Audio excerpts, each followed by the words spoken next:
আসসালামু আলাইকুম। জি আলহামদুলিল্লাহ।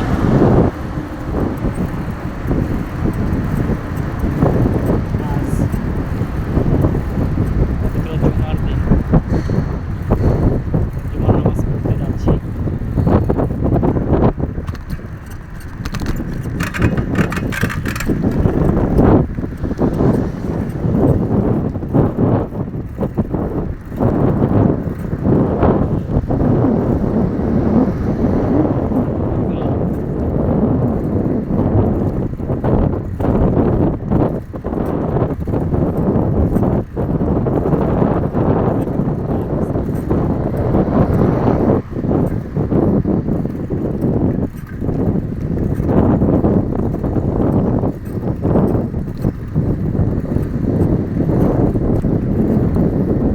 রাস্তা অনেকটা ফাঁকা, আসলে এই সময়টাতে বেশি মানুষ থাকে না।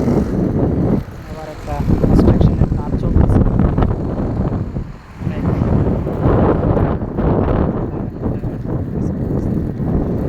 বেশি আওয়াজ।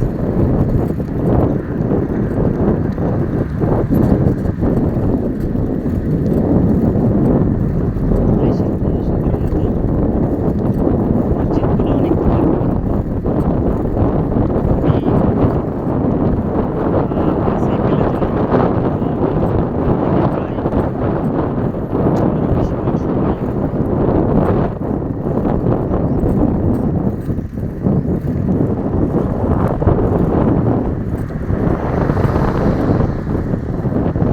দেখতে পাচ্ছেন অনেক গাড়ি চলতেছে।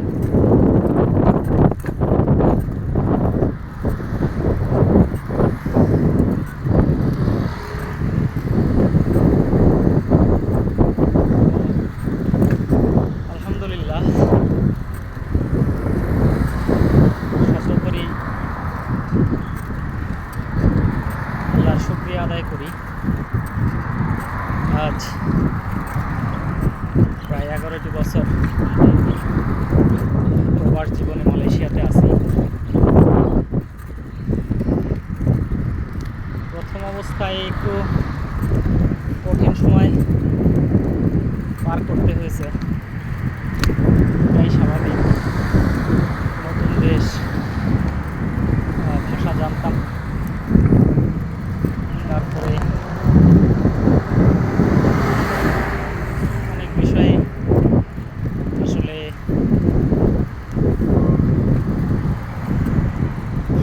অজানা ছিল।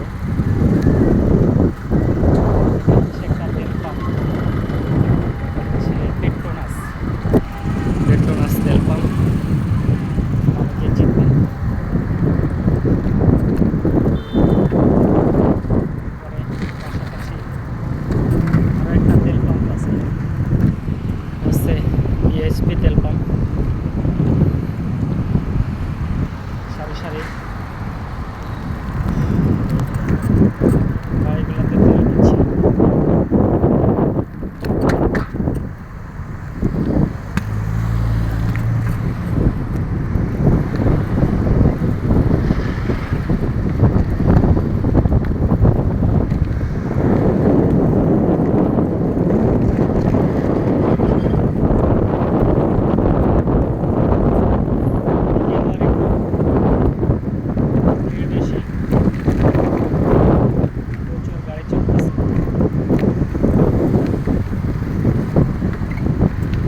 সত্ত্বেও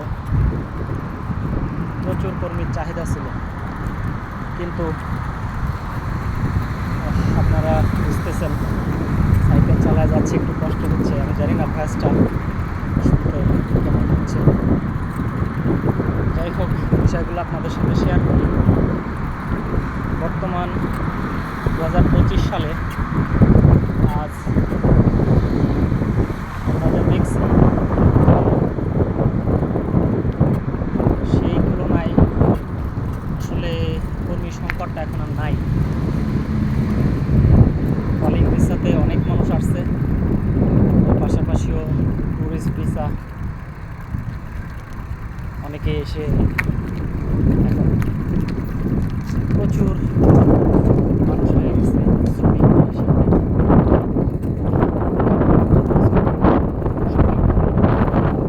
এছাড়াও কনস্ট্রাকশন সাইট আছে, তারা প্রায়শই শেয়ার করে কাজ নাই, অনেকে বসে আছে, কাজ নাই।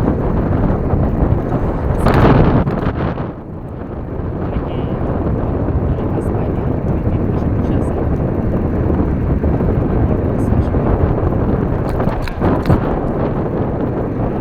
কনস্ট্রাকশন সেকশনের সবচেয়ে বড় সমস্যাটা হচ্ছে যে যারা এত পরিশ্রম করে, এত কষ্ট করে, তাদের বেতনটা নিয়ে প্রায়শই ভোগান্তি করতে হয়।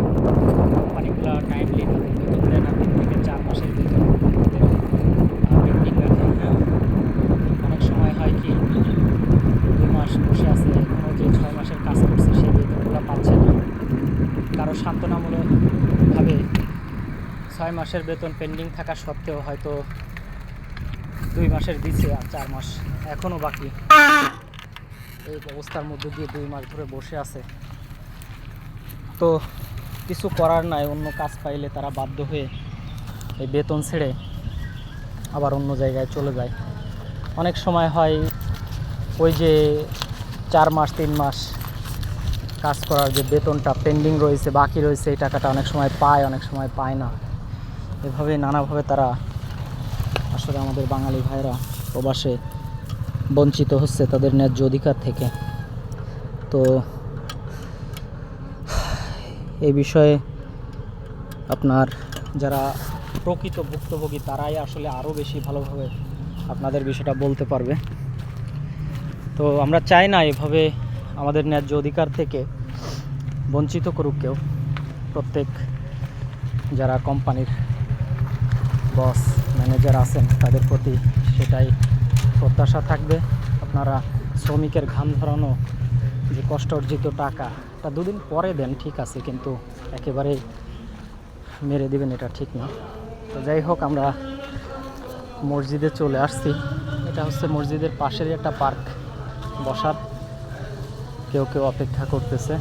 এখানে অজু বানাচ্ছে, আর হচ্ছে মসজিদ চলতেছে। আমি আসতে একটু দেরি করছি, জামাত এখনও শুরু হয়নি, শীঘ্রই হবে ইনশাআল্লাহ। ভালো থাকবেন। আমি উজু করে জামাতে অংশগ্রহণ করব ইনশাআল্লাহ। আসসালামু আলাইকুম।